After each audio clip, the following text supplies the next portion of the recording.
You are the General Secretary of SANCO. Where do you stand on this debate about whether or not SANCO should contest elections? And by the way, is it the source of divisions within SANCO? Morning, Toli, and your listeners. You see, Toli, maybe before I come to that question, I must correct one thing. Yeah.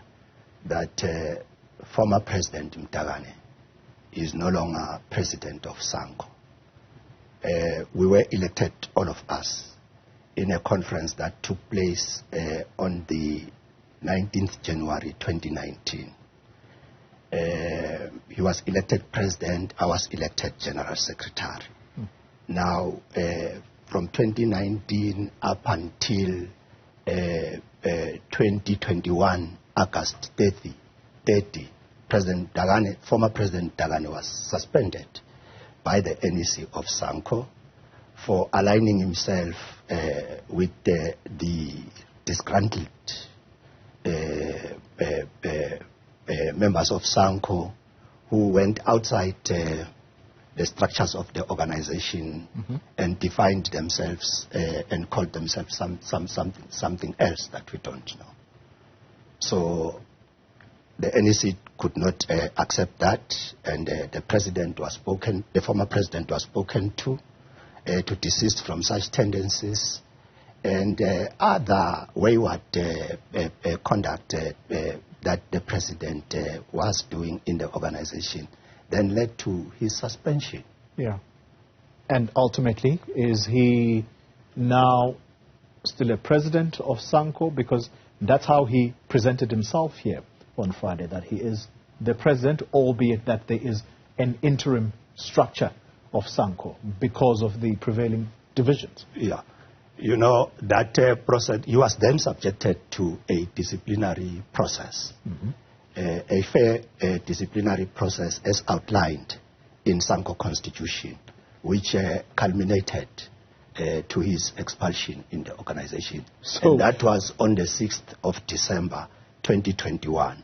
So not only is he a former president of SANCO, you are now saying to us that he's actually expelled from the organization. So how is it that he is still talking and expressing views as president of SANCO?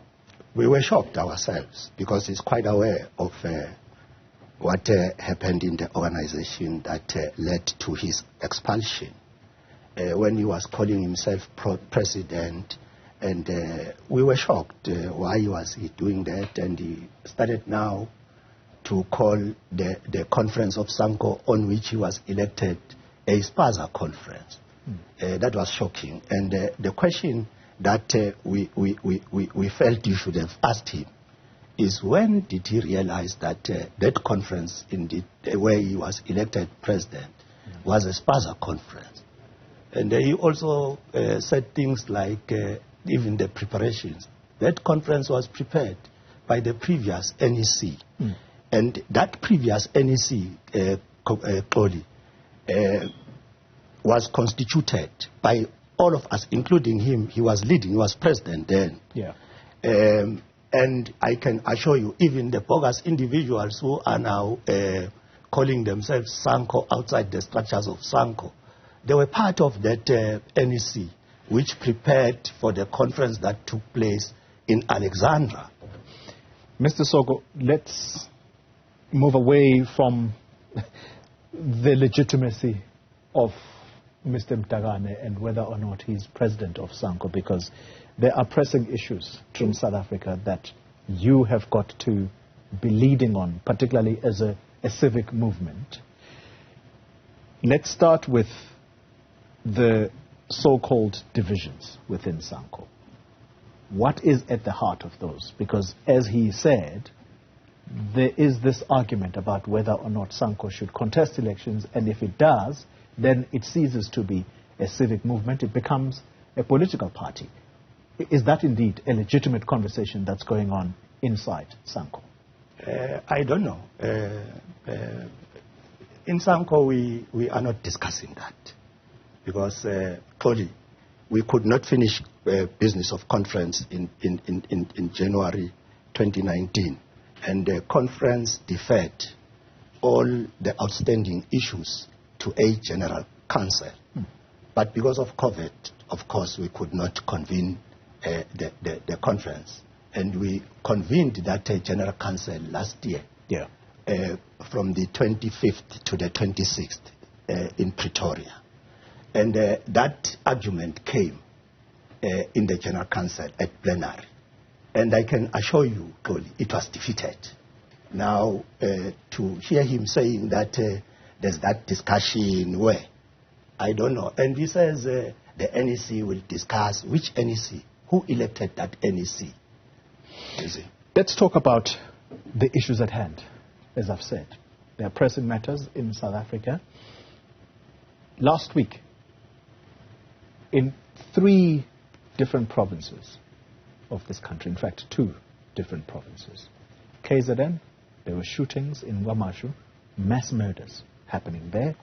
In Gqeberha, that's in Eastern Cape, the mass murders are continuing there. You move from Gqeberha to Qunu in the area of Mthatha. There are killings there that are going on. Where are structures of SANCO as a civic movement? What do you understand is going on the ground? Our structures are on the ground, working side by side with communities. In the Eastern Cape, one of the leaders of SANCO was interviewed with regard to these killings that are taking place. And it is not only the provinces that you've mentioned where crime is rife. It is all over the country, Toli. The country is engulfed with this crime. Killing of human beings has become an easy thing to do in South Africa. Our worry is that our police, from the look of things, they are moving very slow in dealing with those things. But I can assure you, Toli, as SANCO, we've led quite a number of marches to magistrate courts complaining about these crimes and demanding that the perpetrators, when arrested, they should not be easily given bails. You know, we've done picketing. You know, the only challenge with you guys is that, Toli, when we invite you to our programs, really you ignore us. But we hope that after this interview, in future when we invite you guys, you will come so that you get to know what SANCO is doing on the ground. Mr. Soko, I'll argue and make a case for media personnel to say, as a civic movement, you don't have to invite us, because when murders of women, children happen, the media is there. It is for SANCO to be at the forefront of those. And I will say, without flinching, that there have been many of those cases that we have covered, and I will be clear, I have not seen SANCO at the forefront of those. You can't then fault the media because of your own lack of presence. It means that you are a civic organization by name, but on the ground, you haven't answered the question about what, as a structure that is on the ground, what is at the heart of these murders? If we go to KZN, for example. Yeah, Toli, it's true. We might not be present when you are there, but you know what happens thereafter. You know, I will also argue to say, when we embark on campaigns to raise, you know, the concerns of our the poor masses of our people on the ground with regard to these crimes, unfortunately, we don't get media coverage. Well, maybe let's do it this way. When would you say was the last effective march or effective protest that was mounted by SANCO that got the whole of South Africa sitting up and listening? When last did you hold Yeah. A march like that? The last march we held was at Elukwatini in Mpumalanga, where we led a march against the wrong turns. The group of small boys who went around the area Elukwatini killing, people. What year was that? Early last year. We led a march to the magistrate court because those boys were arrested, and we requested the magistrate, to not to release those boys on bail, because police would say, fine, we arrest these people, but when they go to court, they get bail, because we're complaining, why are you releasing these people? Because they don't stop to harass our people when they are released on bail. So that was the biggest march we had last year in Mpumalanga. Okay. Final question. I'm out of time. The President will be delivering the State of the Nation address this Thursday. What stands out for SANCO as key challenges that he needs to address, particularly at the level of the community? The issue that we're talking about right now, crime. We're expecting the President to go to town, to explain how the government is intending to deal with this crime that is engulfed the country. And secondly, Xoli, the issue of load shedding, the energy crisis in the country. You see, this thing is to have it sorted out, solved, resolved, is no longer a desire, but an absolute necessity. So we're calling upon government to deal with this matter as soon as possible, without any delay. All right. The economy of the country that is collapsing, which is being worsened by load shedding, we're saying government must